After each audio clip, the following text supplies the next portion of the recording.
Hey heroes, and welcome to another amazing episode of History of the Marvel Universe. This channel is sponsored in part by Patreon supporters. If you would like to vote in monthly polls that help decide what topics get covered on the channel, you can sign up for $1 per month over at patreon.com/MaryMarvelite. The link to that is in the description along with other places you can find me.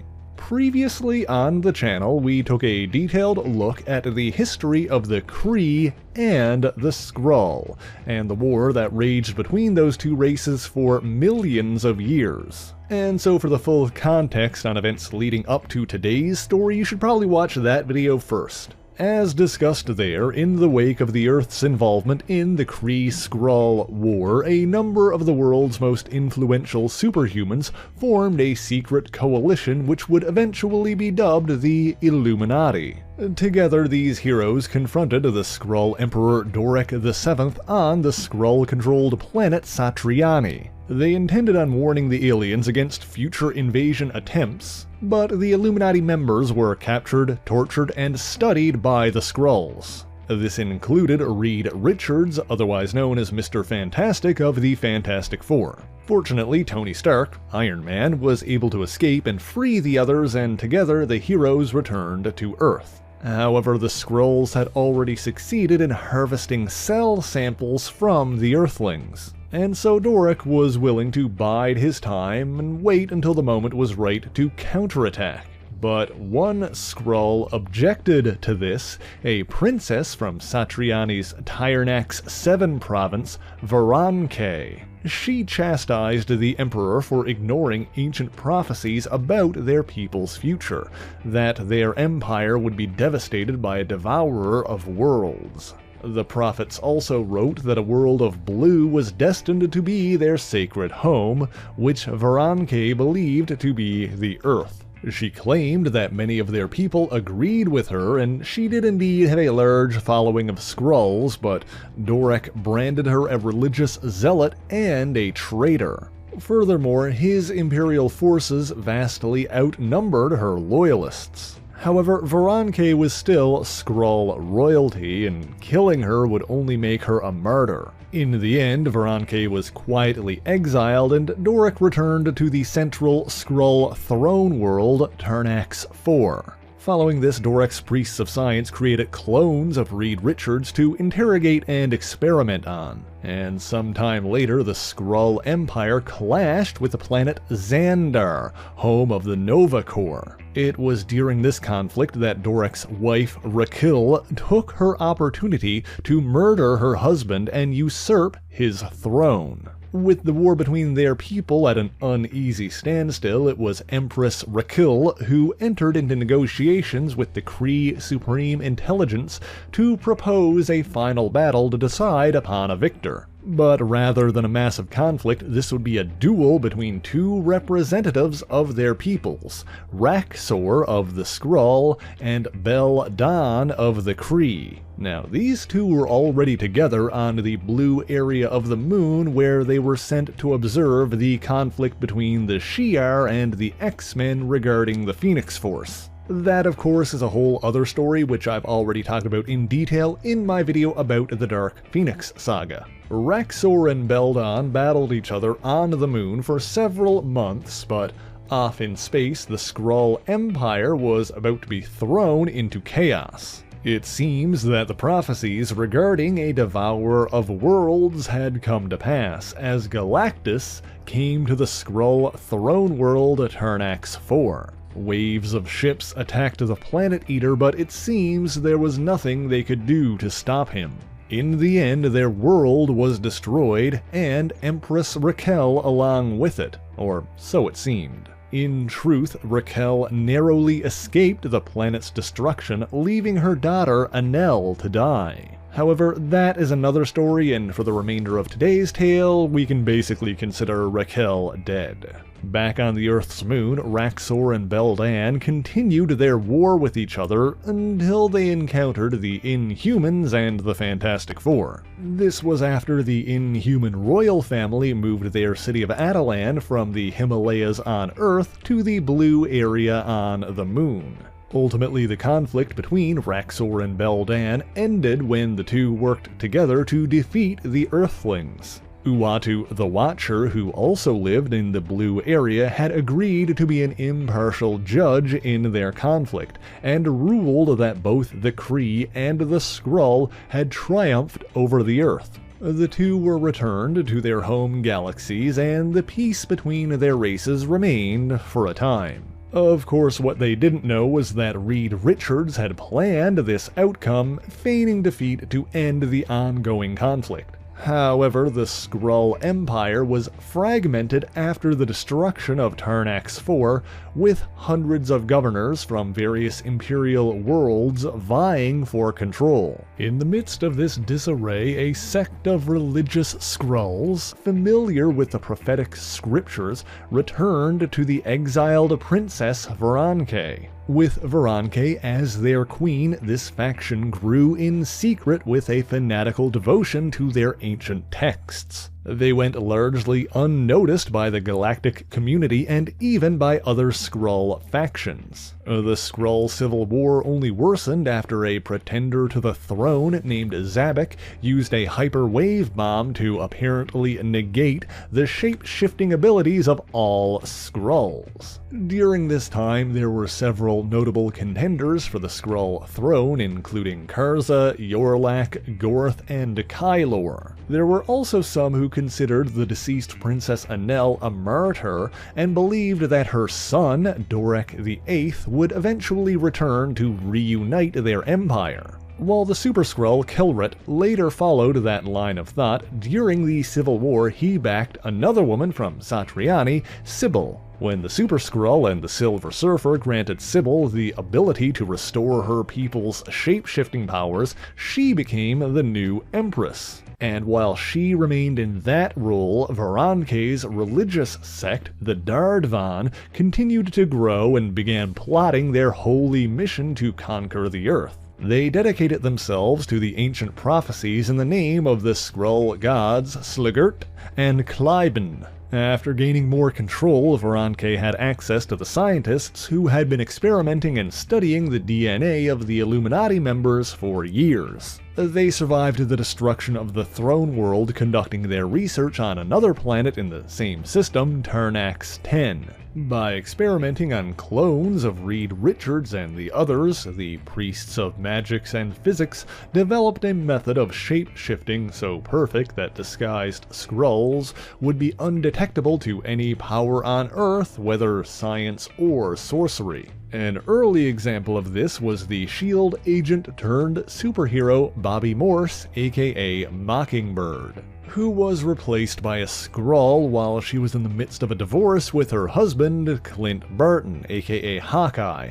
Her replacement soon perished during a battle with the demon Mephisto, but even so, the switch went undiscovered. This was further tested by an agent named Ciri who posed as the Greek assassin Elektra and was undiscovered even while interacting with the likes of Daredevil and Wolverine. In addition to all that, the Skrulls devised a way of not just mimicking, but duplicating the abilities of any human, mutant, or inhuman they were able to obtain a full DNA sample from, thus creating a new breed of Super Skrull. Over the course of several years, many high-profile Earthlings were abducted and replaced, including Dum-Dum Dugan, Edwin Jarvis, Susan Storm, Blackagar Boltigan, and Contessa Valentina Allegra de la Fontaine. The aforementioned Elektra was taken as well, but not without a fight. She successfully killed the first Skrull to try and replace her, but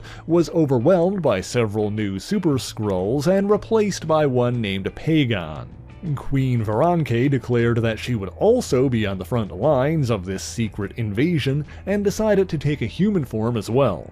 She wanted to take a form that would allow her to do the most damage to Earth's defenses and chose that of Jessica Drew, the original Spider-Woman. Not only was she a former agent of both Hydra and S.H.I.E.L.D., but Drew was allies with Nick Fury, the Earth's top intelligence operative. However, at the time, Drew was depowered and no longer acting as Spider-Woman. This largely dates back to a conflict with the ancient sorceress Morgan Le Fay, who wanted Jessica's body for herself. While that was thwarted, Doctor Strange was forced to remove Jessica's bioelectric abilities to fully revive her, leaving her powerless. This initially seemed like it was going to be temporary as her powers came and went, but eventually sputtered out completely. After that, she was confronted by an agent of Hydra who offered to restore her. In return, she would have to rejoin S.H.I.E.L.D. and act as a double agent for Hydra.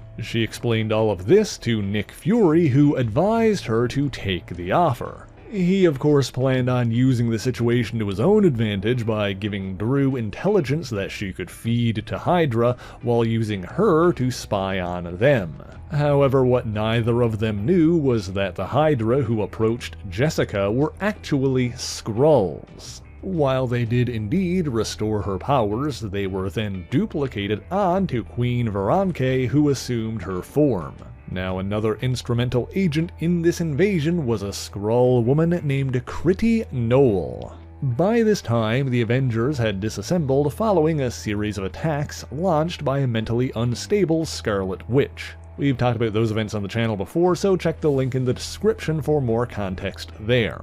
Posing as a university student, Knoll was able to get close to founding Avenger Hank Pym by seducing and sleeping with him. The two dated for a while, with Knoll using Pym's ego to gather intelligence with a series of questions. But when the time was right, the Skrull agent attacked while Pym's guard was down, knocking him out so that he too could be abducted. Following this, Kree Knoll underwent the same process as Veranke and the others to assume Pym's appearance and powers. Drew, Pym, Morse, and everyone else who was replaced was kept alive and held captive in a Skrull prison ship. Veranke infiltrated both Hydra and S.H.I.E.L.D. while posing as Drew, and kept in contact with Fury even after he was branded an international fugitive following his secret war in Latveria. Meanwhile, she and the Skrulls plotted ways to foment chaos and mistrust among humanity, partly because one of the things that stood in the way of a full-scale invasion was Earth's considerable mutant population. Under Veranke's orders, the Elektra imposter, Pagan, seized control of the Hand, a cult of ninja that Elektra was previously a part of. Pagan hired Max Dillon, aka Electro, to instigate a massive breakout at the high-security supervillain prison known as the Raft. Veranke was stationed there as Drew to oversee the chaos being unleashed, but a number of superheroes gathered to combat the breakout, including Iron Man, Captain America, Spider-Man, and Luke Cage. These heroes banded together as a new incarnation of the Avengers, an unintended consequence of Veranke's machinations. However, Captain America also offered Jessica Drew a place on the team. Considering her options, Veranke consulted with Kree Knoll, who advised her to take the offer. And so, following this, Veranke joined the new Avengers as Spider-Woman, spinning a web of lies and intrigue in which Jessica Drew was supposedly an agent of S.H.I.E.L.D. while secretly feeding intel to both Madam Hydra and Nick Fury, but in truth was a Skrull queen working towards her own ends for her own people. Her Hydra ties were later discovered, but she explained her arrangement with Nick Fury to Captain America and remained on the team. The Skrulls' mutant problem would later be solved as well, following the House of M incident and the event known as M-Day. Because of a spell cast by the Scarlet Witch, the vast majority of Earth's mutant population was stripped of their abilities, dropping their total number from tens of thousands, perhaps as many as 1 million, down to only a few hundred, with initial reports counting 198 remaining mutants. The M-Day thing is another subject we've touched on the channel before, so if you're new here and you want more context, you can check the description for links to more videos. Anyway, while the secret invasion progressed on Earth, off in space, another war was being fought. One against insectoid invaders from the alien universe known as the Negative Zone, and their ruler, Annihilus.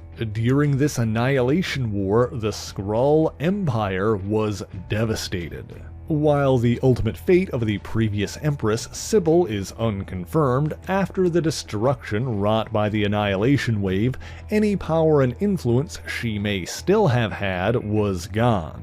With dozens of Skrull worlds destroyed, their people were effectively homeless. The Dardvan sect became even more determined to take the Earth. Veranke held more sway among her people than any other Skrull, and the timetable for full invasion accelerated. This situation on Earth continued to prime the world for this impending invasion after the controversial Superhuman Registration Act split the Avengers, resulting in a superhero civil war. The Skrulls, of course, played both sides, with Spider-Woman siding with Captain America's anti-registration forces, and subsequently joining Luke Cage's team of outlaw Avengers in the aftermath of the war. Meanwhile, Critty Knoll, who had replaced Hank Pym, was one of the driving forces of the pro-SHRA side. As Pym, Knoll was instrumental in organizing the USA's 50-state initiative. This was a government program designed to place a registered superhero team in every state, and Knoll ensured that as many teams as possible had at least one Skrull member. Throughout the Avengers disassembling, the House of M incident, the Annihilation War, the Civil War, and the foundation of the Initiative, the secret invasion had progressed until things finally approached a tipping point. Luke Cage and his Avengers, including Veranke as Spider-Woman, were battling the Hand, which was still under control of the Elektra imposter Pagan. During this conflict, the supposed Elektra was fatally stabbed by a woman the Hand was attempting to brainwash, Maya Lopez, aka Echo. Upon her death, Pagan reverted to Skrull form, leading the heroes to ponder the implications. As for why this happened with the Elektra imposter when it didn't to Mockingbird, well, that's likely because the Skrulls planned this, engineered things to happen this way. Pagan knew she was going to die and willingly sacrificed herself to spread confusion and mistrust among the heroes of Earth. Furthermore, Spider-Woman then went against the wishes of her teammates and brought the Skrull corpse to Tony Stark. Of course, this was done under the pretense of wanting to investigate a potential Skrull invasion, when in reality Veranke sought to feed Stark's paranoia and mistrust, while simultaneously joining his government-sanctioned Avengers team. With the pieces in place and a full-scale invasion imminent, the remaining might of the Skrull Armada was summoned. Meanwhile, the fake Hank Pym gave his ex-wife, Janet Van Dyne, a new size-changing serum which would allow her to go from the Wasp to giant size if needed. Veranke also called forth the Talisman, a Skrull named Nogor who served as a representation of their gods. They believed that his presence signified the blessing of their gods over righteous actions. Furthermore, all Skrulls were able to sense the Talisman, and so his presence on Earth signified that the invasion was set to begin. It started with a single vessel crashing into the hidden Antarctic jungle, the Savage Land. Both teams of Avengers went there to investigate, but when they arrived, they found that the ship contained what appeared to be past versions of various heroes, some of whom were already among them. And much to Clint Barton's surprise, one of these past heroes was a very much alive Bobby Morse. In truth, the individuals who emerged from that ship were actually Skrulls who had been brainwashed into believing that they really were who they appeared to be. This served to keep the real Avengers busy while the invasion began in earnest. You see, Earth was also defended from extraterrestrial threats by SWORD, the Sentient Worlds Observation and Response Department, and its half-alien director Abigail Brand. However, a Skrull impersonating high-level government operative Dum Dum Dugan successfully destroyed SWORD's monitoring station, the Peak. Furthermore, a Skrull impersonating trusted Avengers ally, Edwin Jarvis, helped spread a computer virus that disabled Tony Stark's technology worldwide. The security systems in supervillain prisons went offline, Stark manufacturing facilities shut down, and the S.H.I.E.L.D. helicarrier fell out of the sky. The Susan Storm Skrull activated a portal and shunted the Fantastic Four's headquarters at the top of the Baxter Building into the negative zone.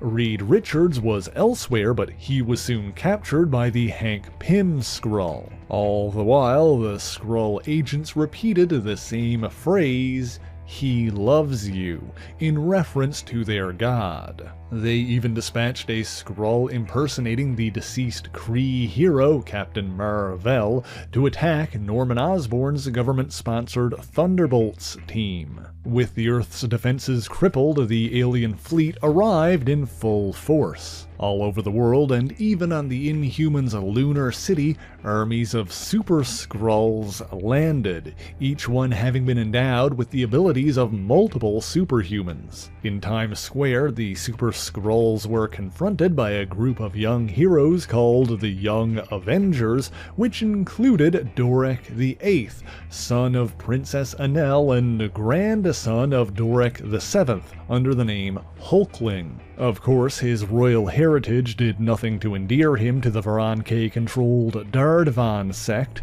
and the few Skrulls who defended the Earth were branded enemies. The Young Avengers were aided by members of the Initiative, but ultimately both had to be saved by Nick Fury and his secret warriors who helped get them to safety. Back in the Savage Land, Veranke attempted to further confuse Tony Stark, essentially trying to gaslight him into thinking that he was actually a Skrull sleeper agent. While up in space, SWORD director Abigail Brand survived the destruction of the Peak, and successfully infiltrated the Skrull ship where Reed Richards was being held. Brand freed Richards, and he immediately got to work on a device that could forcefully revert Skrulls to their natural form. Brand then brought him to the Savage Land to expose the Skrull imposters there and recruit the Avengers. Seeing that the Mockingbird there was also an imposter, an enraged Clint Barton gunned down the brainwashed Skrulls. All over the world, superhumans were battling Super Skrulls as the Earth's forces prepared to push back.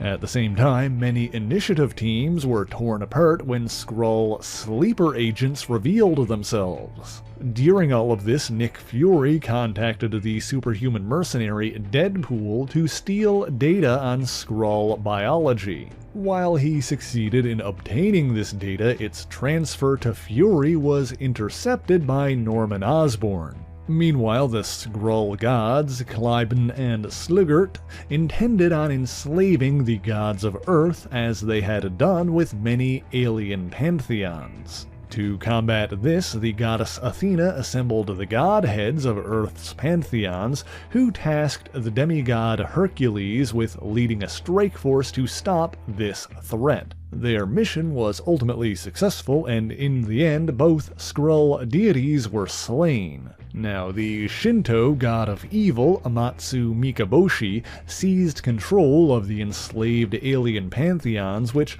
ultimately led to another event called the Chaos War, but that's another story. Unaware of the loss of their gods back on Earth, the Skrulls gathered their forces in Central Park and prepared for a final push to take the planet.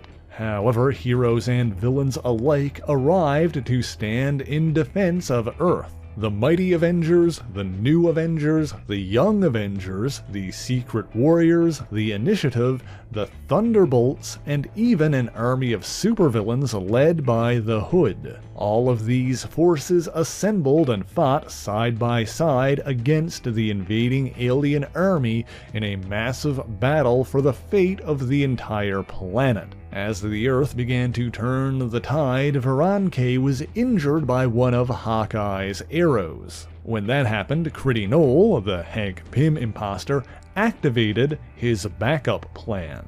The upgraded growth serum he'd given Janet Van Dyne was actually a biological weapon, effectively transforming her into a living bomb.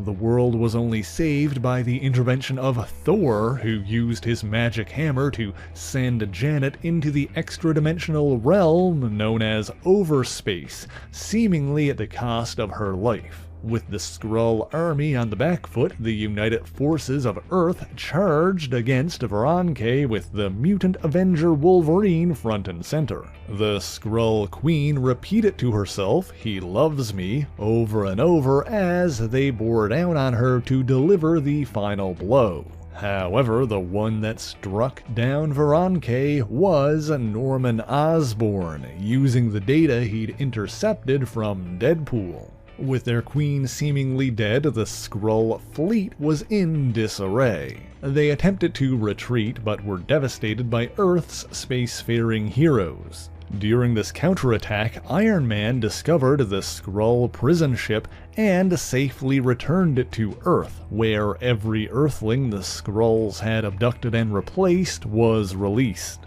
Jessica Drew, Hank Pym, Elektra Natchios, and even the real Bobby Morse. Kree-Skrull attempted to activate one final doomsday weapon, one that would use the Initiative bases across the country to transport the entire planet into the negative zone. However, he was stopped by an Initiative member known as the Crusader, secretly an Earth-aligned Skrull. Sadly, shortly after saving his adopted home, the Crusader was shot in the head by Delroy Garrett, the modern-day 3D man whose powers allowed him to see through his human guise. The other notable Earth-aligned Skrull, Hulkling, aka Dorrek VIII, condemned the actions of the Dardvan sect as extremism and terrorism. However, he was saddened to learn that the Skrulls no longer had a world to call home after the Annihilation War. The way the Central Park battle ended would have consequences on the Earth for some time.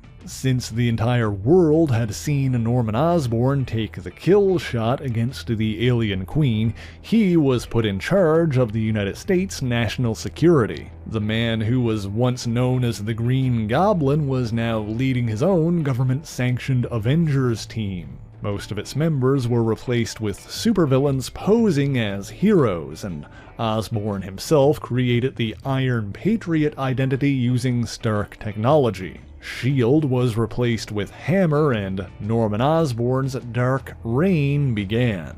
This would not last forever, of course, and eventually the world entered a new heroic age, but these are tales for another day.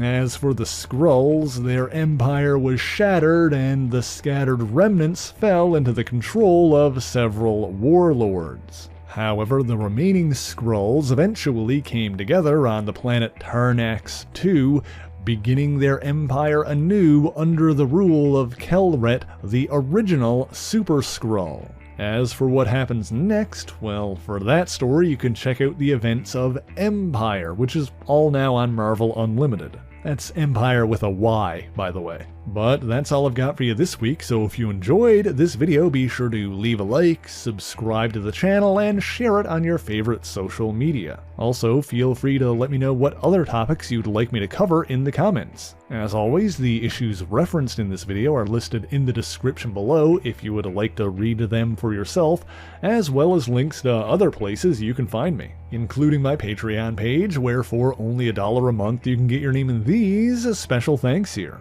So until next time, true believers, Excelsior!